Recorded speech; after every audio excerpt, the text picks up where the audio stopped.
Uh, Francine is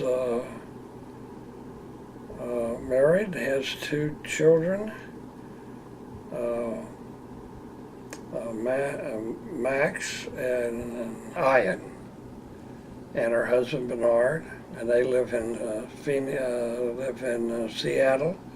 They're urban planners. She's a very professional woman that wants to be home with her kids, and she works as a consultant to transportation problems for the city and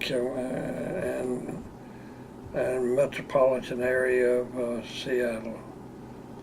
Francine, Francine came to a very important point in her life when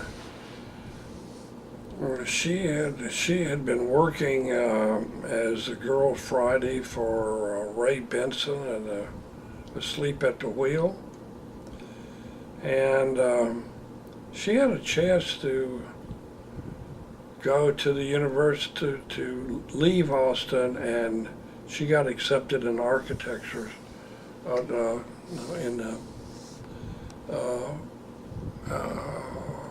in a graduate program after she had graduated from the University of Texas, and she'd gone to Ecuador for a year, and she got into an urban planning program at the University of Wisconsin, and she had a car, and she asked me, is this car good enough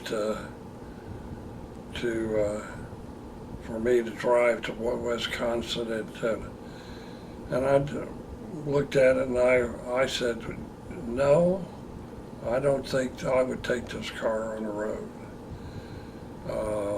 I think what you need to do is to go down and trade this car in on a Honda Civic and leave Austin with a new car and a new attitude.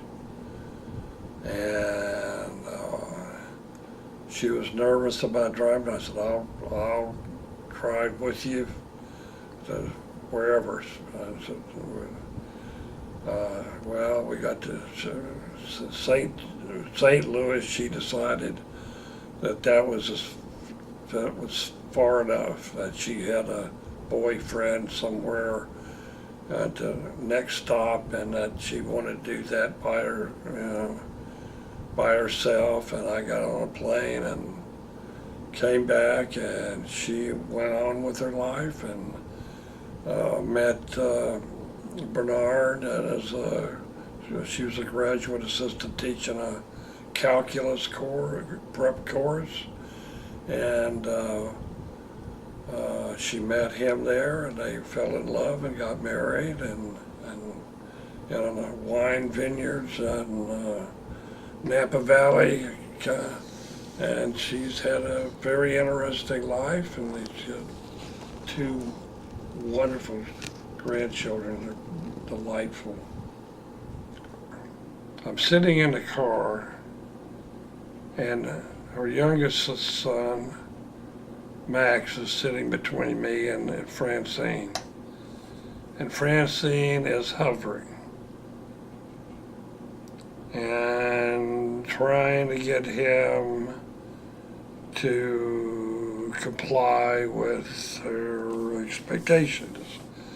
He turns to her and says, and I recognize immediately that I cannot have a positive or negative response to what was happening, because there's a no-win situation.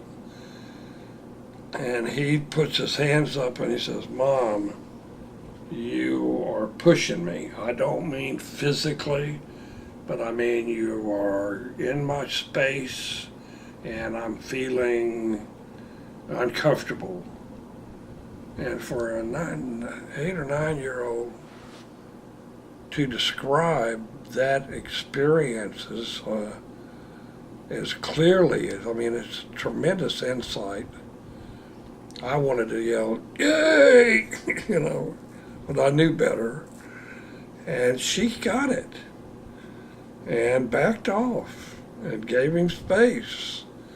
And the trip was better.